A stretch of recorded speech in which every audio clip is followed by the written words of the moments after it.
নমস্কাৰ আপোনালোকক সকলোকে স্বাগতম জনাইছো কেএসকে এডুকেৰ চেনেলটোলৈ আজি আমি এই ভিডিঅ'ত গণিতৰ অনুপাত আৰু সমানুপাতৰ একেবাৰে বেসিক কনসেপ্টখিনি আলোচনা কৰিম অনুপাত ৰেশিও বুলি কয় ৰেশিও এণ্ড প্ৰপৰচন প্ৰথমতে আমি ৰেশিওৰ কথা আলোচনা কৰিম যে অনুপাত কি হয় কোনটো অনুপাত বুলি কম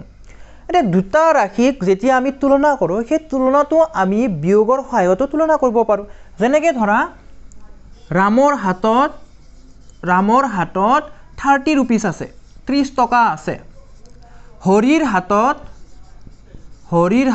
10 টকা আছে যদি এই দুটা ৰাশি আমি যদি তুলনা কৰো ৰামৰ হাতত হৰিতকৈ কিমান টকা বেছি আছে বুলি কলে আপোনালোকে সকলোৱে উত্তৰটো দিব পাৰিব যে 20 টকা বেছি আছে সেই 20 টকাটো আপোনালোকে কেনেকৈ পালে সেই 20 টকাটো কেনেকৈ পালে 30 ৰ পৰা 10 বিয়োগ কৰি কেনে পালে এইটো হৈছে বিয়োগৰ সহায়ত তুলনা কিন্তু এইটোক আমি অনুপাত বুলি নকও অনুপাত কোনটো কম যেতিয়া এনেকুৱা ধৰণৰ দুটা ৰাশিক আমি হৰণৰ সহায়ত তুলনা কৰিম সেইটোক আমি কি বুলি কও আমি অনুপাত বুলি কও ৰেশিও বুলি কও আমি ৰেশিও অনুপাত বুলি কও এতিয়া ধৰা এই সেম এক্সাম্পলটোকে হৰিৰ হাতত 30 টকা আৰু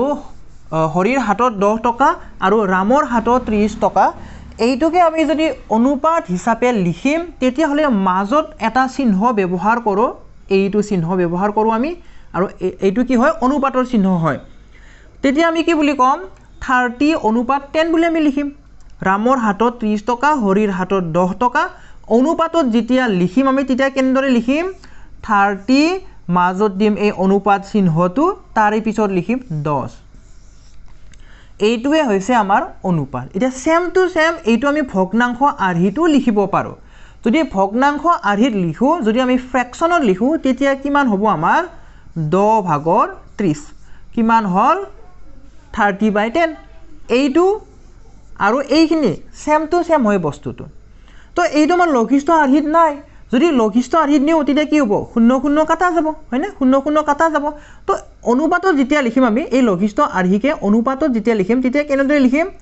3:1 বুলি আমি লিখিম ভগ্নাংশত এইটো ভগ্নাংশত এইটো হয় আৰু অনুপাতত এইটো হয় তো ইয়াতো আমি ডাইৰেক্টলি 0 কাটি দিবও পাৰো তেতিয়াও আমি কি পাও যে লঘিষ্ঠ অনুপাতটো পাও লঘিষ্ঠ আৰ্হিত থকা অনুপাতটো হৈছে 3:1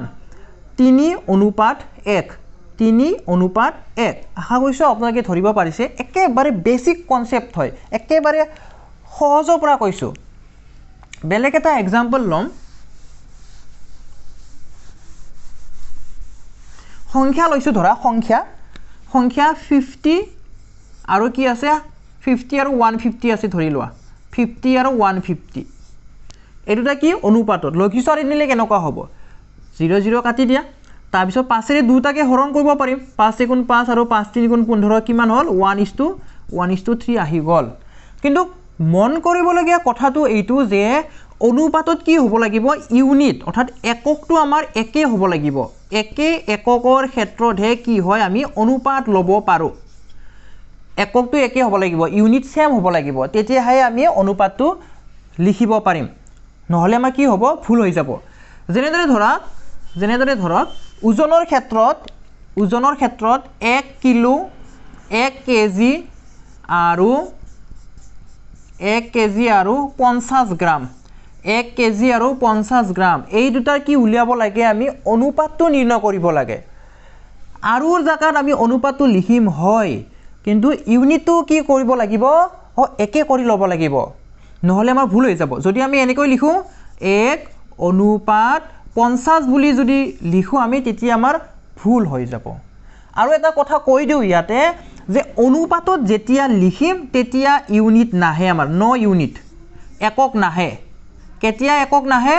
যেতিয়া আমি অনুপাতত লিখিম তেতিয়া ইউনিট নাহে বলো কিয় নাহে এতিয়া কোনোবাই খুদিব পাৰে কিয় নাহে সকলোবিলাক কৈ আছো প্ৰথমতে আমি কি কৰো 1 কেজিটো গ্ৰামত লৈ যাও কিলোগ্ৰামটো গ্ৰামত লৈ যাও তাৰ পিছত মই কিয় একক নাহে সেইটো একেলগে কৈ যাম 1 কিলোত হৈছে 1000 গ্ৰাম আমি সকলোৱে জানো 1000 গ্ৰাম আৰুৰ জাগাত কি লিখো অনুপাত লিখো এফালে কিমান আছে 50 গ্ৰাম 50 গ্ৰাম অনুপাত মানে কি কৈছিলো মই হৰণ হৰণেৰে তুলনা সেই কাৰণে গ্ৰাম গ্ৰাম দুটা কাটা যায় তলে উপৰে গ্ৰাম গ্ৰাম হ'ব নহয় এনেদৰে 1000 গ্ৰাম is divided by 50 গ্ৰাম সেই কাৰণে তলে উপৰে গ্ৰাম গ্ৰাম কেনসেল গল সেই কাৰণে কি হল আমাৰ ইউনিট নাহে এতিয়া এইটো লকিছা কৰা নিয়ক তেতিয়া আমি আনসাৰটো পাই যাম 0 0 কেনসেল যাব 5 গুণ 5 আৰু 20 5 গুণ 100 অৰ্থাৎ আমাৰ কিমান হল আনসাৰটো 20:1 20 অনুপাত 1 এইটো হৈছে আমাৰ 1 কিলো আৰু 50 গ্ৰামৰ অনুপাত একেবাৰে সৰু বিলাকহে কৈ আছো বেসিক কনসেপ্ট খিনি হে এই ভিডিওটো ডিসকাস কৰিম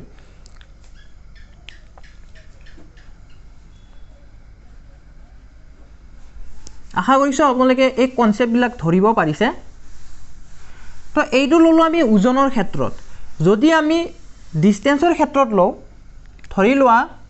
50 কিলোমিটাৰ 50 কিলোমিটাৰ আৰু 100 মিটাৰ ইয়াক আমি কি কৰিব লাগে আমি অনুপাতত লিখিব লাগে তেতিয়া আমি ডাইৰেক্টলি এনেকুৱা লিখিলে কিন্তু ভুল হ'ব 50 অনুপাত 100 লিখিলে কিন্তু আমাৰ ভুল হ'ব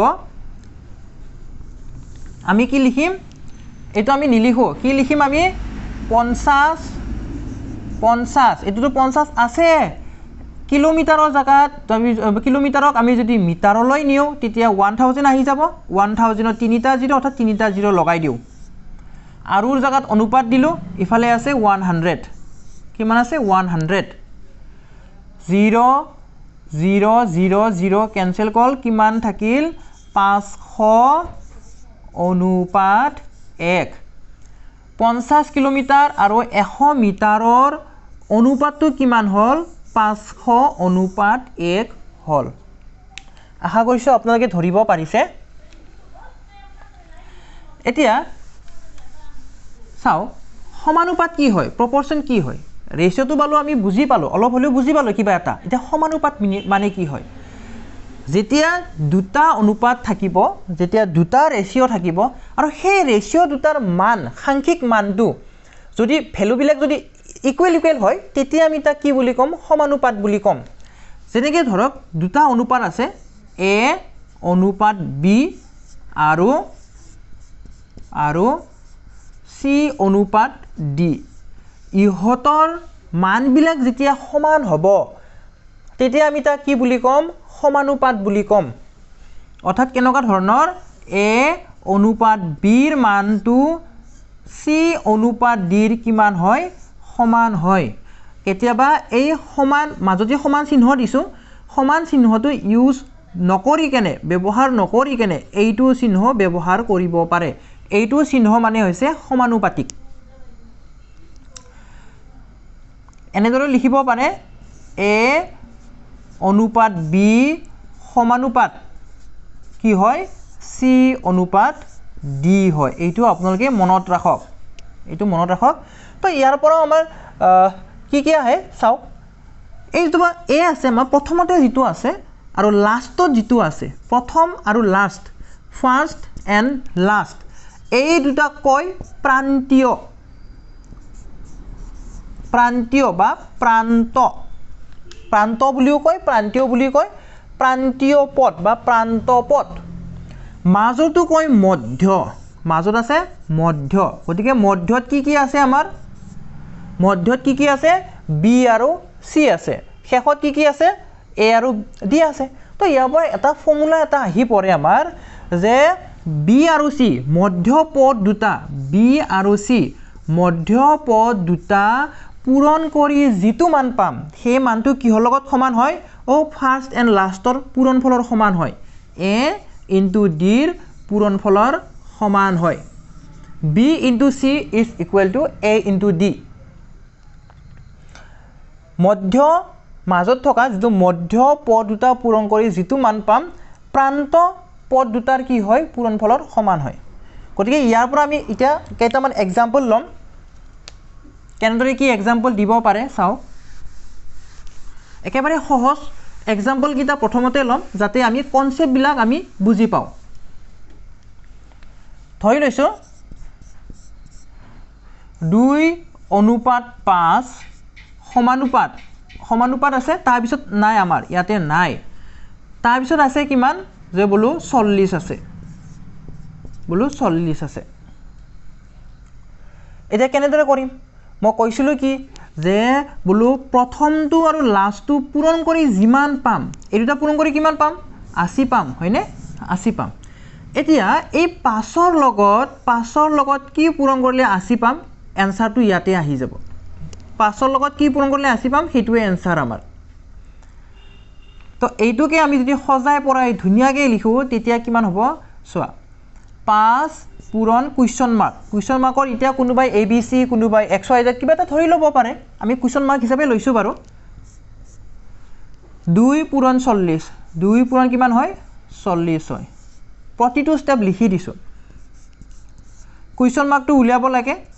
5 টো আহিলে ইফালে কি হ'ব হৰণ হ'ব 2 পূৰণ 40 কিহেৰে হৰণ 5 এৰে হৰণ এতিয়া 5 এ 40 কাটিব কিমান বাৰ 8 বাৰ কাটিব কিমান থাকিল 2 পূৰণ 8 2 8 গুণ কিমান হয় 16 হয় অৰ্থাৎ আমাৰ এনসাৰ ইজ 16 তো ইমানখিনি আমিতো পৰীক্ষা হলত ইমানখিনিতো কৰি থাকিব নোৱাৰো হেতু কাৰণে কি কৰিব ডাইৰেক্টলি এনেকৈ কৰিব বলো 2 40 গুণ 80 উলাব লাগে এইটো 5 এৰে হৰণ কৰি দিয়ক ডাইৰেক্টলি কিমান বাৰ যাব 16 বাৰ যাব এনসাৰ ইজ 16 এইটো হৈছে আমাৰ কি হয় ঐকিক প্ৰণালী বুলিয়ে আমি এটো ক'ব পাৰো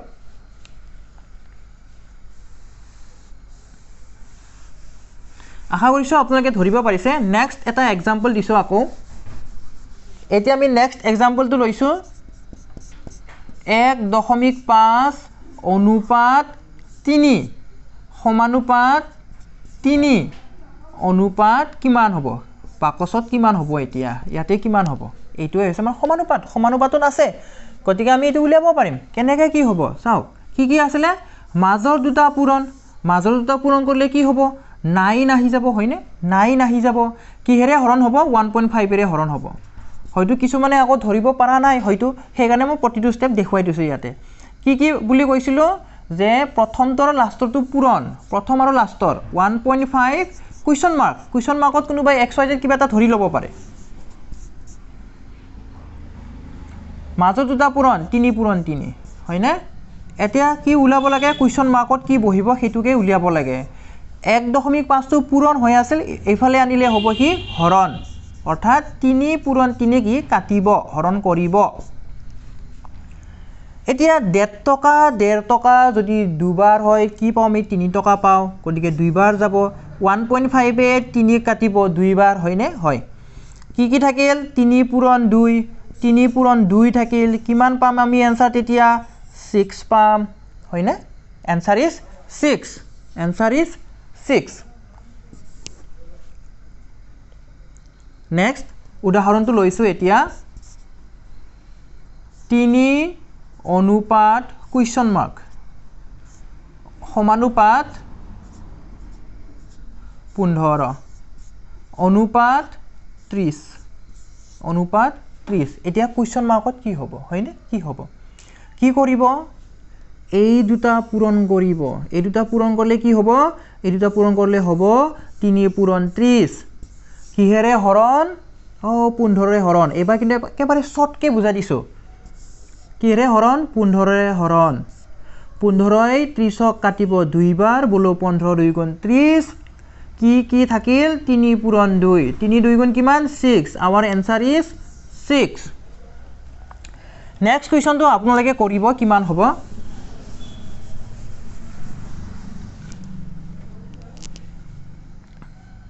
এইটো क्वेश्चन আপোনালোকে কৰিব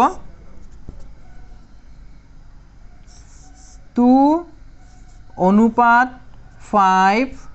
সমানুপাত 10 অনুপাত কিমান আহিব এই বাকসত কিমান আহিব হেইটো আপোনালোকে কমেন্ট বক্সত জনাব এইটো কমেন্ট বক্সত জনাব আপোনালোকে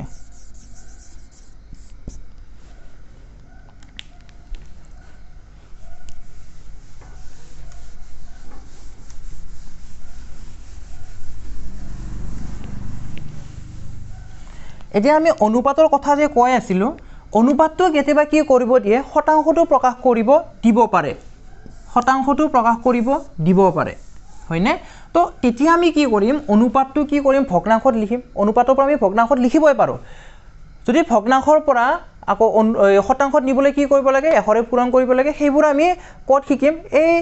পাৰ্চেন্টেজত শিকিম যেতিয়া আমি পাৰ্চেন্টেজ শিকিম তেতিয়া আমি এইবোৰ আকৌ চাম যে অনুপাতৰ পৰা কেনেকৈ আমি পাৰ্চেন্টেজত নিব লাগে সেইটো আমি পাৰ্চেন্টেজ চেপ্টাৰত শিকিম